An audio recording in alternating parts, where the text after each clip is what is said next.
Thank you all for joining us today.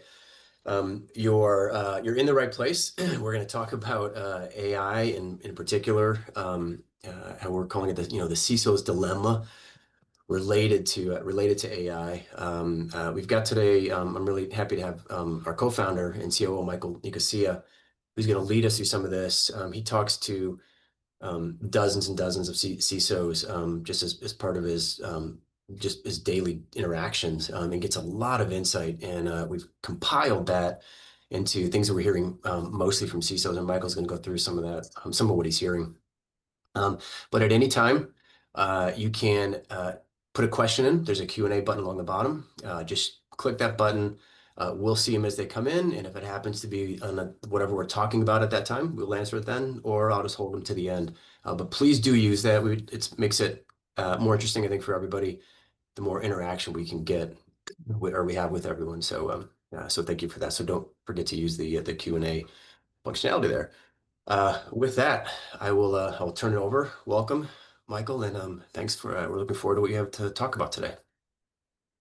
Yeah, first of all, Michael, thank you so much. I appreciate the opportunity and just wanted to welcome everyone. Thank you very, very much for taking an hour or so of your time to listen to us. And as Michael mentioned, I get the benefit of kind of touring the country as well, matter of fact, the world. And I get to, I'm lucky enough to talk to many, many CISOs and different types of verticals, different types of businesses.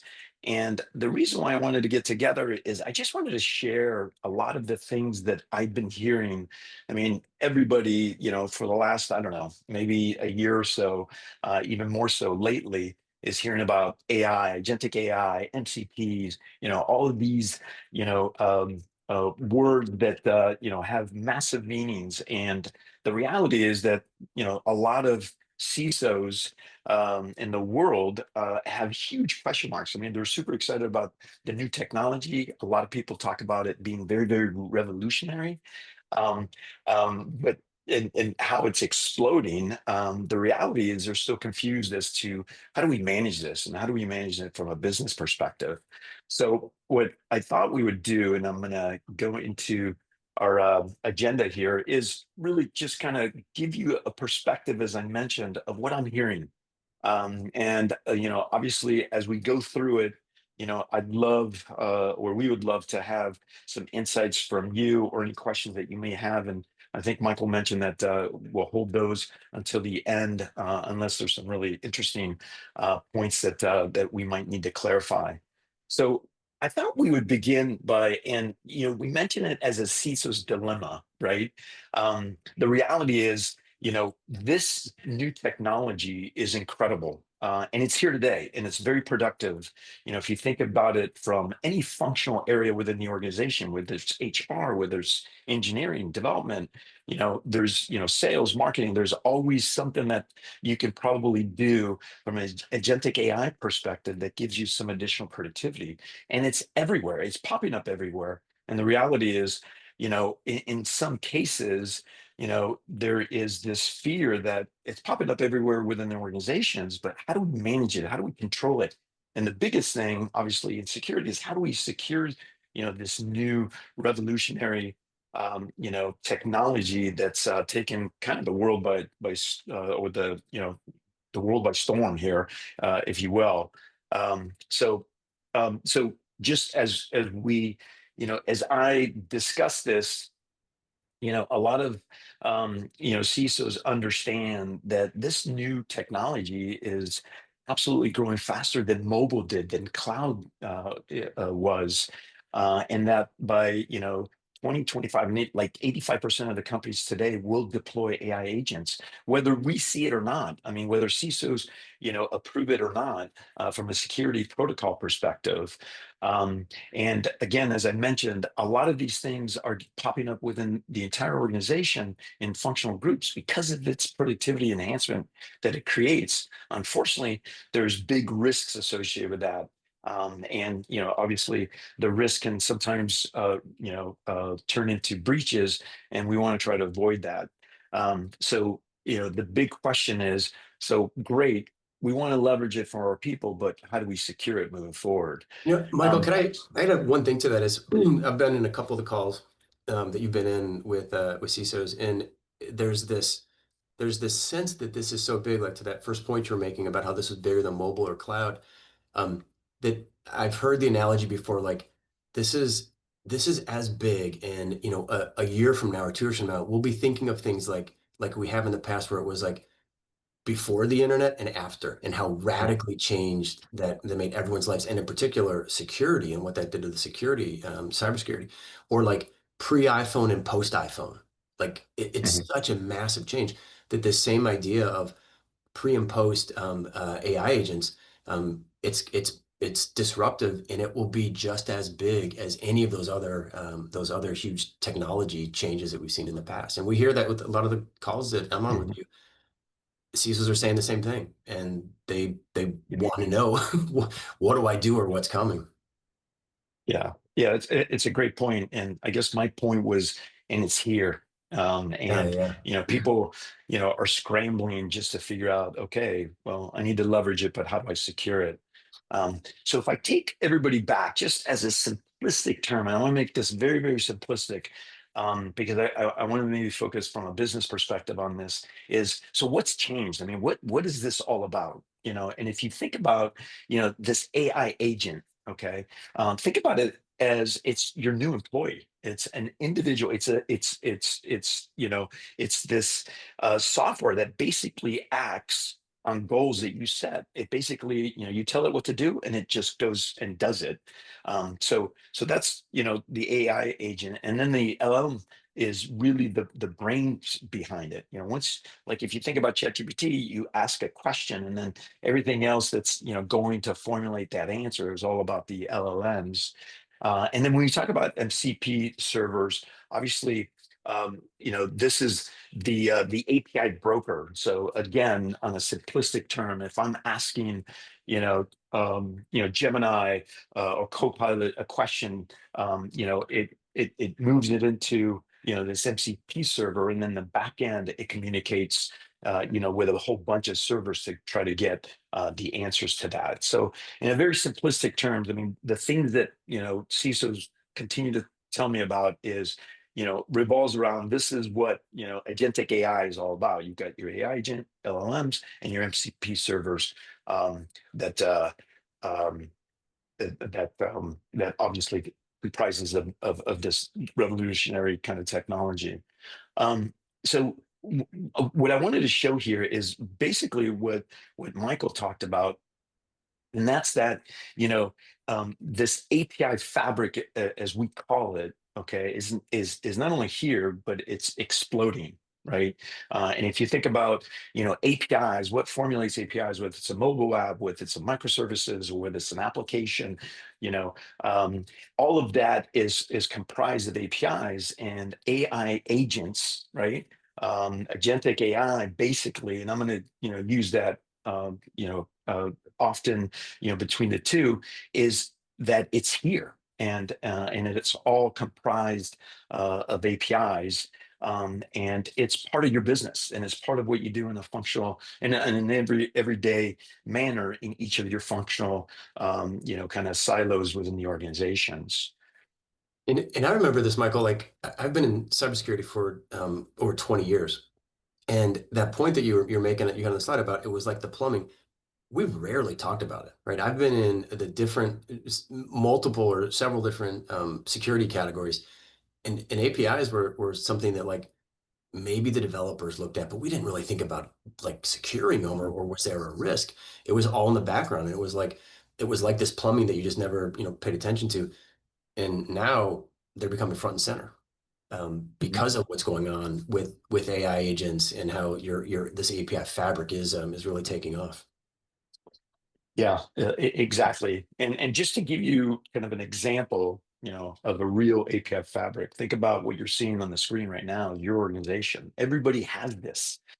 Every organization has, this API fabric. It's all around each of the functional groups. And if you think about it, it's somewhat ubiquitous when we talk about APIs. And the reason why we want to show it that way is that it's there. and it's across your organization. And when you add the AI agent component, and we'll go through this in a minute, it extends the amount of APIs to thousands and millions, where you cannot, as an individual, possibly understand all of this APIs within your own fabric of your organization. And that's one of the things that is kind of the first cornerstone of what CISOs are like. I know they're all out there. How do I go and gain that visibility? Um, so just real quickly, just to get the audience participating a little bit, I had mentioned this at the beginning is, if you think about, what percentage of companies plan to use AI agents by the end of 2025, be curious, if anybody has any guesses associated with that. Um, Yeah, you can use the Q&A function, just put them in, just put it in Essence. We've got that enabled. yeah, so good. Or if And everybody's shy to put it in there. There we go. yeah, One guess in there of 95, 70. Let me see if there's another one that comes in. 25, 80. That's kind of a big range. 95. Why don't you perfect. go ahead So, and I do that? mean, Yeah. very Yep. close. I heard 80, 90, 20, it's really 85%. Which if you think about it, I mean, it's extraordinary. I mean, it's today 85%, which is amazing. And then, what percentage of companies deploying more than 500 AI agents? And we'll talk a little bit about what it means within the organization when it's just one versus 500 with 1,000. As I mentioned, the ubiquity of APIs associated with that is extraordinary. So maybe any guesses that anybody wants to put on the chat window, um, and maybe they'll get a prize for being so close, right, Mike? Yeah, so we're getting 70, 80, 45, 80, 50. Yeah, a couple more, 30, 20. Yeah, go ahead and answer. Yeah, there. Great. Yep. So again, some of you very, very close. It's 18%. So let's take a closer look at what does that mean? Like, pre-AI agent, right? You had kind of a you had a kind of a one-to-one connection from your API to your data source, right? It was very simplistic. You could probably manage it, although I think there's still some technology that would allow us to do it a better job. But if you just think about, and remember, we talked about, organizations deploying like 500 agents, just a viewpoint of one AI agent, and how, and then obviously from an MCP server perspective, all these red lines that you see are APIs. So think about the extrapolation of the APIs that you're basically leveraging, and per this just with one agent, which is insane. Again, insane from a perspective of, humanly, it's not humanly possible for an individual, to take a closer look at this. And that's why, there's, software, security solutions like Salt Security and API Security that really can provide that visibility and monitoring of all of these AI agents that are incorporated within the organization. Now, if you think about, Along with that, Mike, I'm sorry so someone had just put a comment in, and thank you for posting that comment. I won't say who it is because I couldn't tell if you want me to use your name or not. But they said, you may not realize it, but if companies are deploying Copilot, there may be agents popping up like for individual use cases. So where we said yeah, 85% of them are going to deploy it, and 20% of companies think they're going to deploy more than 500. It could be literally everyone, and people could have yeah. multiple, right? Multiple agents working on their behalf. So you can see the problem is just like ridiculously complex at this point, or big. Yeah. Yeah. Yeah, exactly. And then what I was going to say is, and then if you think about the agent to agent, from Google, so think about an agent moving into another agent. This is where agentic AI becomes even more revolutionary, becomes more sophisticated, more thinking through its own. That if that's now being established, right? If there's two right there, then if you just had four, again, think about the extrapolation of the amount of API calls that are being leveraged that are out there.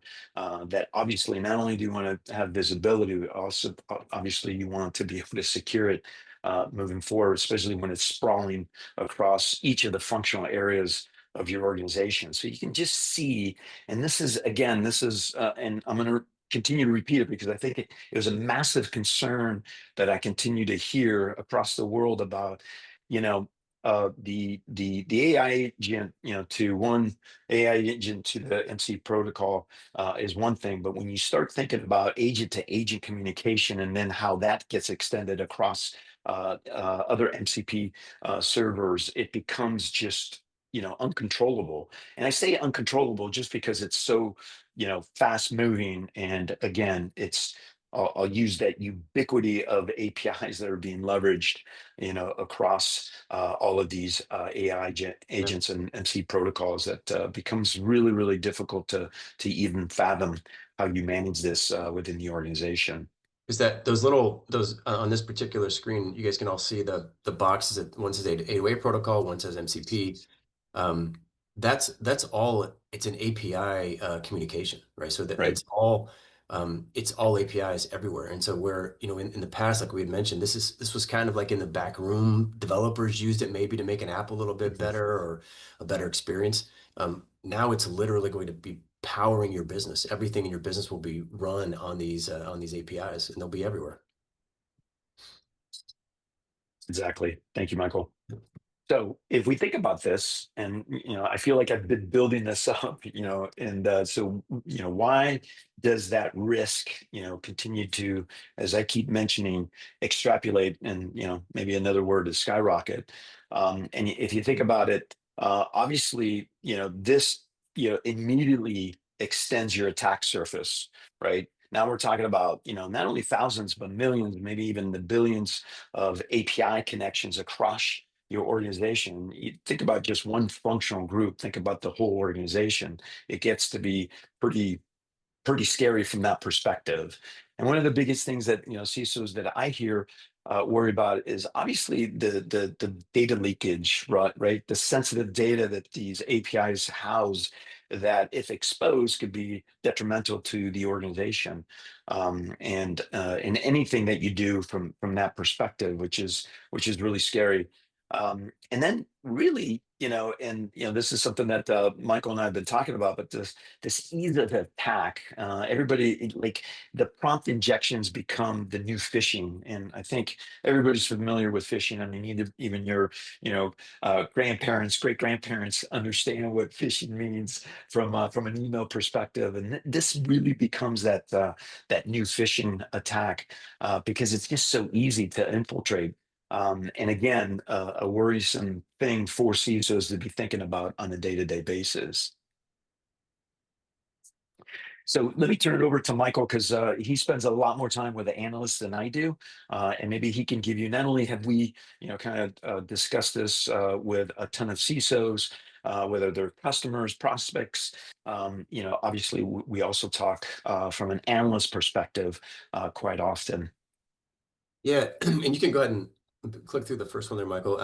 And you're right. Like, so we talk all the time across our leadership team and our salespeople with our partners with CISOs and what are concerns for them.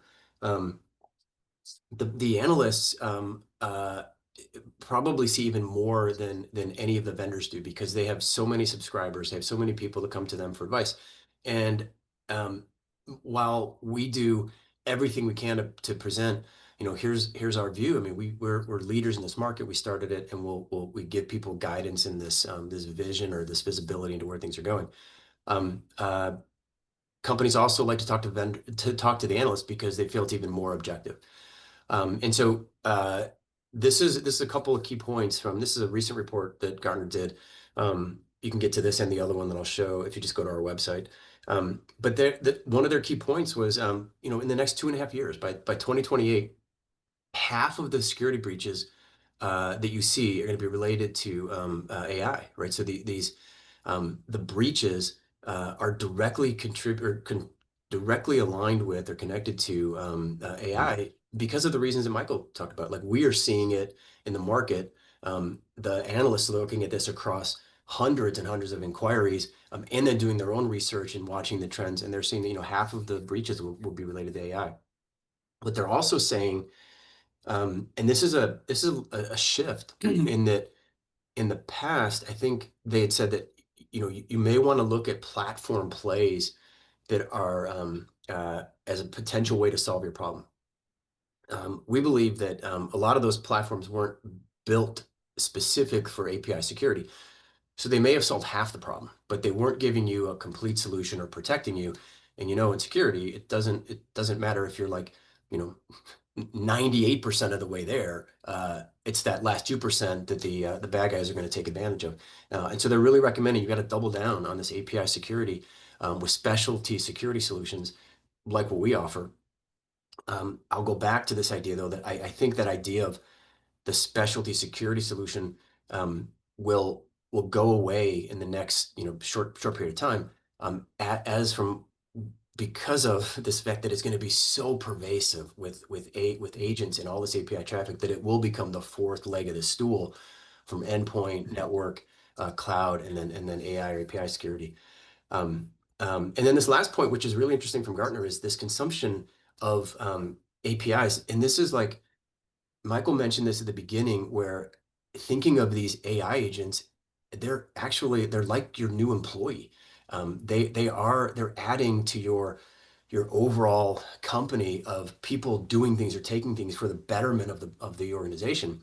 Gartner says, by the end of in the next 2.5 years, again, 80% of organizations will see the agents consume the majority of their APIs. So just think about the impact of that. These agents are talking to each other. They're talking to you. They're talking um, um, to and through MCP servers, other agents.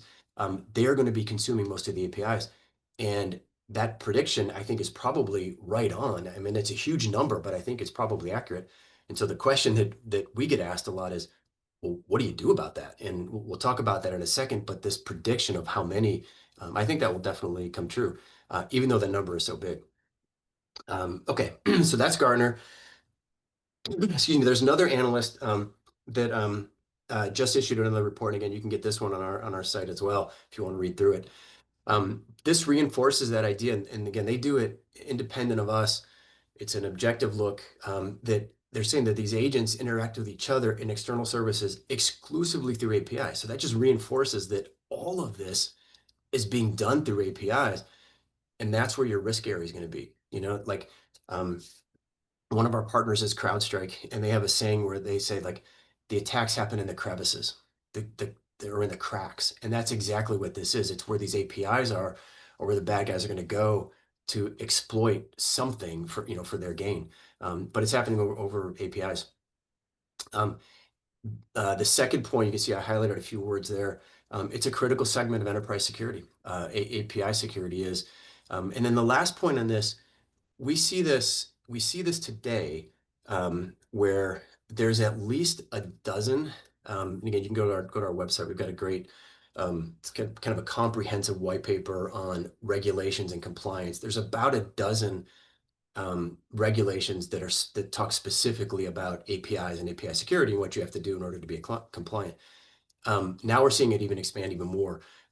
You see there's an example of the EU AI Act and GDPR tightening around specifically now calling out AI and AI agents, which we know they're all run on APIs, but it's not optional, right? And you're going to be out of compliance, and you'll see more and more fines related to this. So there's a real cost that organizations will start to bear if they're out of compliance, all related to AI security and API security. So I think that it's a good perspective. Gartner gives some predictions, and then Kuppinger a little bit more of like what's happening today and what we're seeing. But you can get both of these reports on our site. Yeah, and just to add, I mean, especially from a Gartner perspective, I'm sure a lot of you maybe partner with Gartner. I mean, Mark O'Neill's the individual that really focuses his attention on API security, and we've known Mark since we started the company. As we started, the space with Mark, to become, an API security market. So he knows all about this. So, I would urge you, to have discussions with him specifically, where he can give you his insights on everything that we just talked about. So, we've kind of, identified, what we think agentic AI is and what it's doing and how it's, kind of propelling within the organization. And we talked about, CISOs fearing that it's here. So as Michael mentioned, so what do you need to do to solve the problem? And, the excitement for us, obviously myself and my business partner, Roy Eliyahu, when we started Salt Security in 2018, we started with this notion that APIs were going to be ubiquitous. And I think, what the benefit that we have is that agentic AI, which is now has completely catapulted that notion of APIs being ubiquitous, and made us super super even more relevant, because if you think about it, agentic AI, and you hear this notion, or this phrase of AI security. There's no AI security, it's API security, because agentic AI are APIs. They're leveraging APIs. They don't replace APIs. So what we had thought about in 2018 is completely relevant of what you need to do it from this new revolutionary technology. Is the very first thing that you need to do. You need to be able to see it. You need to have that visibility. So if you go back several slides when we talk about the amount of APIs, the API fabric within your organization, the first thing that I hear CISOs is, look, I need to understand what is the visibility. What do I have out there? So I think that that's step number one, and that's been step number one forever. If you think about most security tools or platforms that provide this. The second thing is, which is even more robust and substantial, is so I have the visibility, but how do I govern these? How do I enforce the policies? And what kind of posture gaps do I have that I can remediate across, the APIs, and across the AI agents, the MCP servers, the agent-to-agent protocols, all of these things, is how do I govern it, and really establish, and enforce, policies and protocols to allow me to best govern it for my own specific needs. And then finally, how do I protect it? Right? I mean, we talked about how there's massive risks associated, through this new, threat vector. And one of the things is, not only, I see it, I govern it, and then what do I do to protect it? How do I detect it and block it? At the AI specific threat levels. So those are kind of the elements that we see that will resolve this issue and make you even feel more secure to leverage this technology across your organization. I think what's interesting on this is it validates really the vision, Michael, that you and Roy had years ago. Which, what do you do about this problem, and make turn it into these simple terms? But we got to see it, govern, and protect it. Um, that problem existed 6 years ago when you saw it as an issue. It's now just 100 times or 1,000 times bigger Right, exactly. because of this. But it's the exact same issue, that these APIs are the things that are like, you need to get visibility into them. They're carrying data. I mean, essentially, an API is data, right? It's going to have a user account Mhm. or a credit card information or whatever it might have. It's just data, and you've got to be able to govern that, who has access to it or not, and protect it from attack. So, um, what's really encouraging and validating is this hasn't changed. This is the same Mhm. approach that we were looking at. It's just now, how do you scale it? And we built it so that we can scale it. If you go to the next slide, I'll go through a little bit of our view on this, and the right way to do this and the right way to solve the problem. Our platform is called Illuminate. It has these four key areas to it. The first one is Salt Surface. What this does is it gives you a quick view of what does your attack surface look like from an external perspective. So what would an attacker see? This is shocking to people when we run this. They think, yeah, maybe I have an exposed area, risk area, but it's kind of, it's small. Maybe it's not that that critical. Just like people were introducing shadow APIs in the past that you didn't know about, a developer may have unintentionally or not gone around a certain policy. The same thing with MCP servers. In fact, we're seeing MCP servers being spun up that look legitimate and that people are taking advantage of, but are totally not. They're totally there to take advantage of people to steal data or any other information. But Surface gives you that external attacker's view. So it's like the first step in the process is, what do I look like to the outside world? Once we have that, we go to, okay, what does it look like more internally? Like what do I have? What do my APIs look like? This is something that we are really proud of, this Cell Connect. We'll go to to either the cloud provider, so whoever you happen to be using, if it's AWS, Azure, or GCP, and quickly, and by quickly I mean like less than 10 minutes, connect and get a full inventory. So you can now at least see what you have. This is another area where people tend to be surprised by just how many MCP servers they have, how many APIs they have. Remember that visual Michael showed at the beginning that everybody has a fabric. Nobody can keep that fabric straight in their head, and it's massive. And what Connect usually does is as we connect to these clouds and we start to populate, again, it's 10 minutes or less. Um, People tend to will sometimes say, well, how many APIs do you think you have? They will be in the 10 to 20% range of what they actually have. So they may say, I have 100, and it turns out they have 1,000 or more. It's pretty typical. And it starts to bring the perspective of just how big this is and how ingrained APRs into your organization. So the first piece of the platform, get the outside view. Next piece, let's quickly get the inside view, see your APIs. And then the next piece is let's go a little more in depth. It's called Salt Collect. This will give us more detailed information on the APIs and understand like where you have potential data security issues, both in your APIs and your MCP servers, and show you where you have that risk. And then the last piece is Salt Protect, and this is something that we we have patents on. No one has anything else close to this, where we were able to understand the context of all of this MCP server traffic, the API traffic, the agent to agent traffic, understand that context over longer periods of time. And importantly, and this is where the patent is, on the intent, because some things look legitimate in isolation, but when you extend the time frame out, they're not legitimate, and they're doing that to build an attack profile. Sometimes you'll hear this called a low and slow attack. We built this. This was actually one of the areas we targeted first. This is the hardest one to solve, and we solved this piece. The other pieces we went back in as we realized, wait, there's steps before this that people need to go through, from what's in the outside, inside, and the data, and then the protection piece. So the platform has all of this.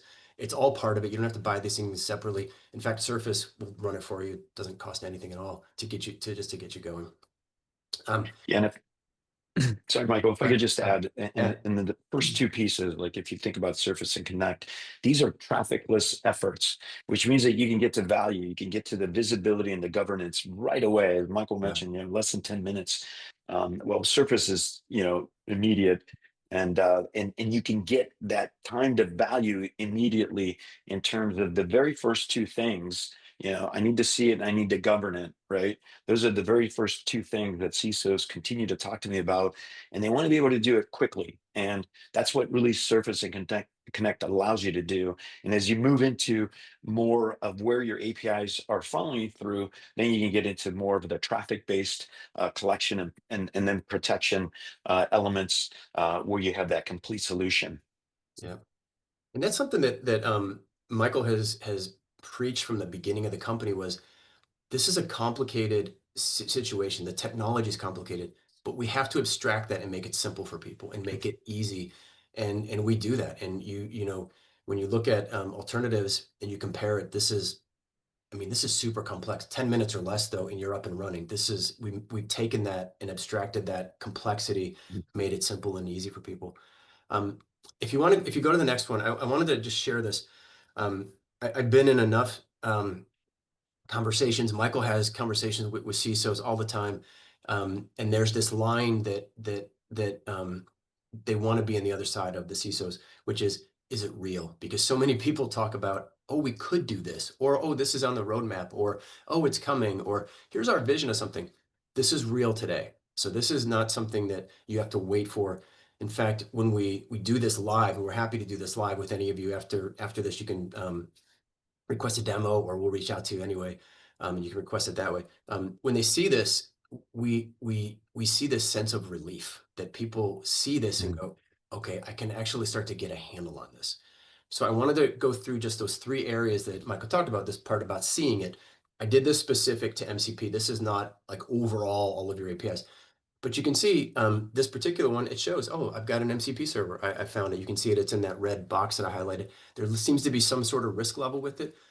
But the point of this is showing you can see it today. You can understand your servers. Then you can go in and say, well, is it in policy or not? Which is basically you're governing it. You may hear something called a posture gap, but it's basically a policy you set in, are you in or out? And this one says, oh, well, and all I did was just click on that prior one.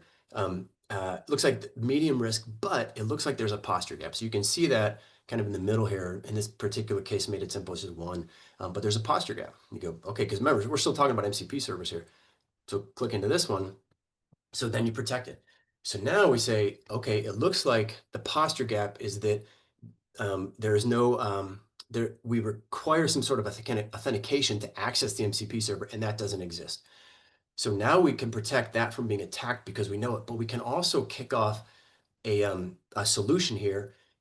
We have integration to development resources like Jira as a ticketing tool, for example, to say, hey, we've got an issue here that this MCP server does not have authentication. Let's start that, send that ticket to the developers fix it, they come back, it's a closed circuit, and now we don't have that posture gap anymore. So it's from beginning to end of, you got to be able to see it, you got to be able to govern it, and then be able to protect it. And it's there today. You can see it today. We can get it up and running. Within 10 minutes, you're going to be able to see, what do I have, and do I have anything out of policy? Super fast. And then you can go more comprehensive as you need, but it's a super fast way, and it's real today. Excuse me. And maybe um, some of you may have seen this one. McDonald's they use basically an AI agent, in their case, this chatbot. They called it McHire, and it was breached, right? So it was someone used the default password, so that part was relatively easy. But then there was a business object level authentication that there was a flaw in it, right? And this is something that, again, if you go back to that example I showed before, it was an authentication piece that we would have picked up and said, hey, you've got an issue here, go fix it. We would have seen this immediately, right? We would have seen that there was a bowl of flaw. In this case, 64 million users were exposed. So it had their hiring information, their demographics, address, whatever it was, 64 million records of all the job applicants. So it's real, right? The risk is here. It's here today. And the part on this one that you should remember is this was preventable, right? This wasn't anything that was like, and I'm going to draw an analogy. Hopefully you guys get it. This isn't like a 0 day, right? This was just a flaw. It was a BOLA issue. We would easily pick that up and see it. So if they had been using it, we would have stopped something like this. It's probably happening other areas. This just happens to be a public one because it was McDonald's. But there's other ones happening, and we would see those as well. So just remember that if it doesn't matter if it's an AI agent, if it's a chatbot, Mhm. or LLM, an MCP server, one of these A2A protocols, it all starts with APIs. And that's where you want to start with, how do I see it, govern it, and then protect it. Mhm. Yeah, and we just wanted to give you a live example. Yeah. Obviously, I'm sure most of you read about this, but not only is the technology here, but it's already getting exploited, um, by these bad actors.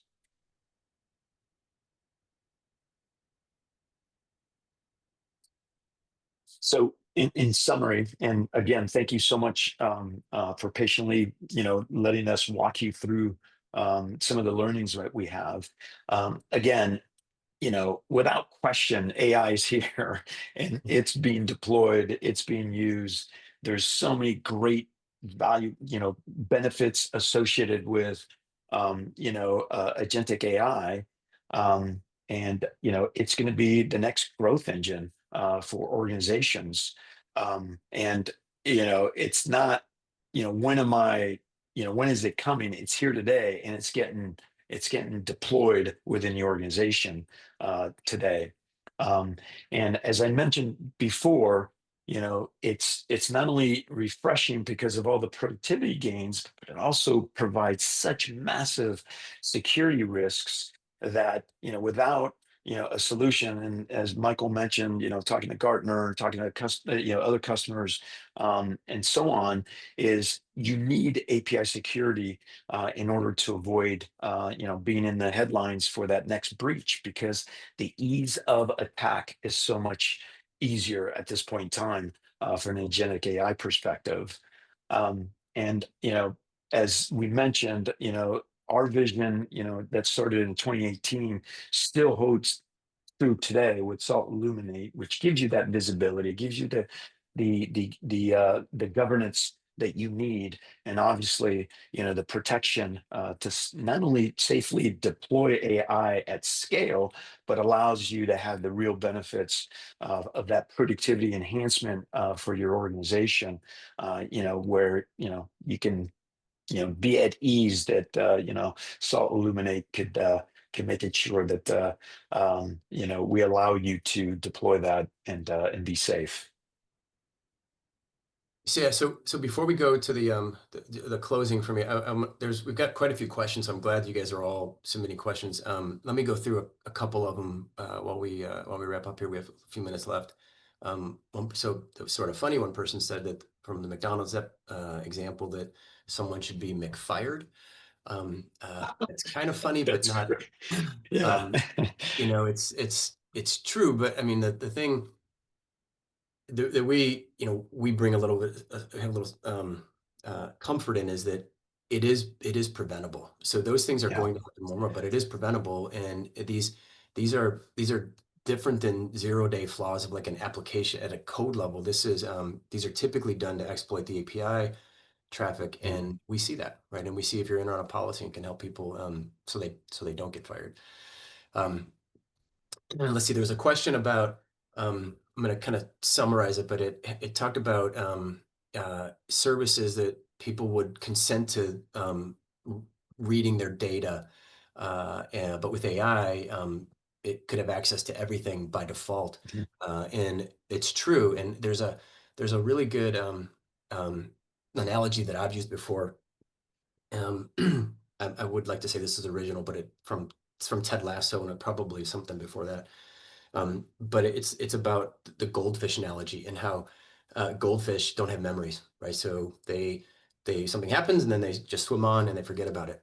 But that's not what an LLM is like. LLMs are not goldfish. So once they know something, it's almost impossible for them to not know that. I mean, you'd have to go through some pretty extraordinary relearning, or you would have to just start over, like erase all of its learning, or feed it so much more information that it forgot about this. But you can imagine if you give something, if something had, let's just say salary information, and it's Mhm. answered, what do you, how do you unlearn that? Well, you can't. And so that's one of the key pieces and why you need the data security and the API security around that, so that the LLMs aren't creating a breach situation for you. Um, Someone else had said areas to focus on RBAC for sure, role-based access for sure, access control, governance and policies and Mhm. compliance. Yeah, you're right on, person that was saying that. That's what we were showing in some of the earlier slides with what's in the platform. Um, Asset identification. Yep, of course. In fact, it's an interesting one that you brought up asset identification. Um, several several solutions are seeing APIs as assets, and they're wanting them in their asset control system because they see them as so valuable. So just like they're seeing, the physical things like a printer or a laptop or a mobile device, whatever, they're seeing APIs as assets and starting to include that in the overall asset piece. And we have integrations to a lot of those systems, so you can see that as well. Someone asked if the session was recorded. It absolutely is. You can go to the Mhm. website. Give us 24 hours to get the replay up, but you can see it on replay or on demand. Would Salt be interested in speaking at the Financial Data Exchange? Yes. Person who did that, just reach out to me directly. I'll give you my email here. It's Michael C. So MICHAELC at salt.security, and we can talk about that.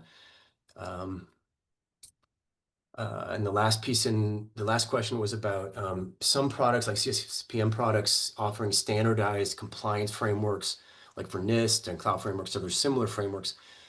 Yeah, there are similar frameworks. It's a relatively new space specifically for this because it does fall under some of the other ones. So like I said, like NIST is one.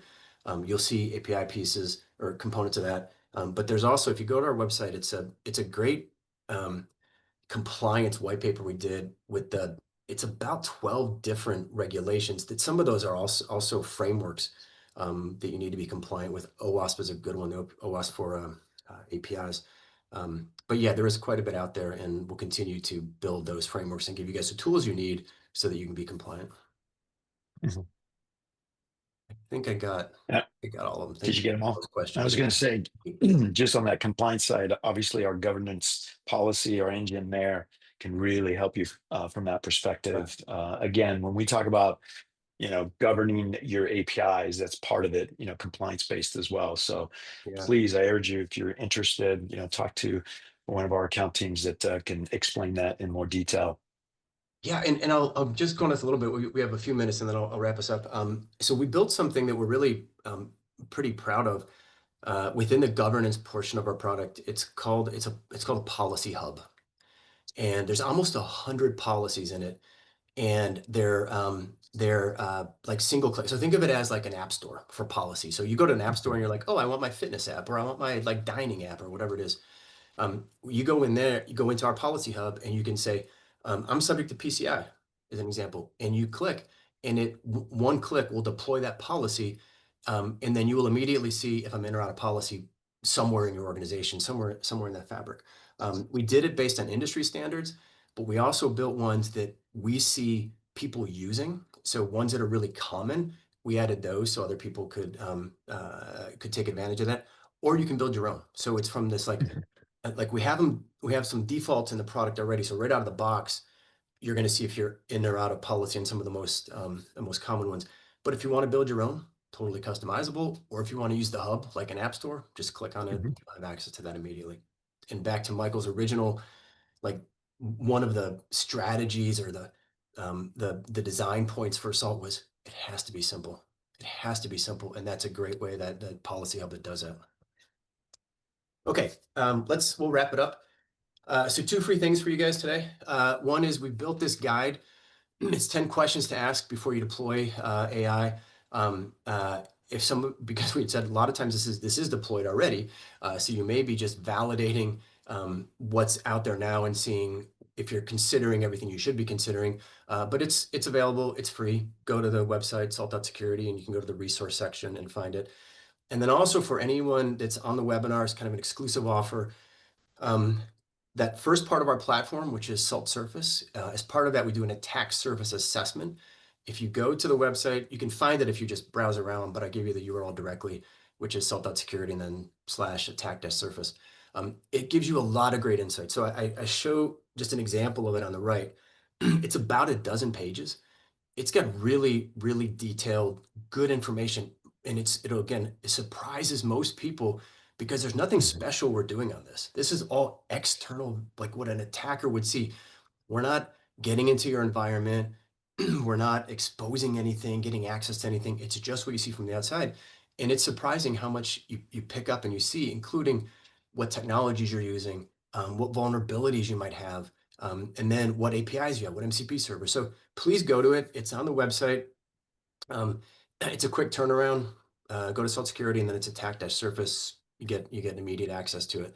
But both of these are on the site, and the other things we talked about that you may need access to should all be out there. Okay, let me see if there's any last questions that came in before we wrap up. Nope, I think that's it. So Michael, I'll turn it to you kind of for your closing remarks. Yeah. So first of all, again, thank you so much for spending the hour or so time here with us. As you can tell, this is something that we're excited to continue to talk about. So please, if you have any questions, I think Michael, gave you his email. Feel free to email me directly as well. If any questions that come out of this, once you've had a little bit of time to absorb it, mine is very simple. It's just Michael@salt.security, and I'd be more than happy to answer any follow-up questions. I do appreciate your time, and definitely look forward to hopefully meeting you face to face and or having some additional interaction via a webinar or some other conference. So thanks so much. I appreciate it. Thank you, everyone. Everyone have a great day.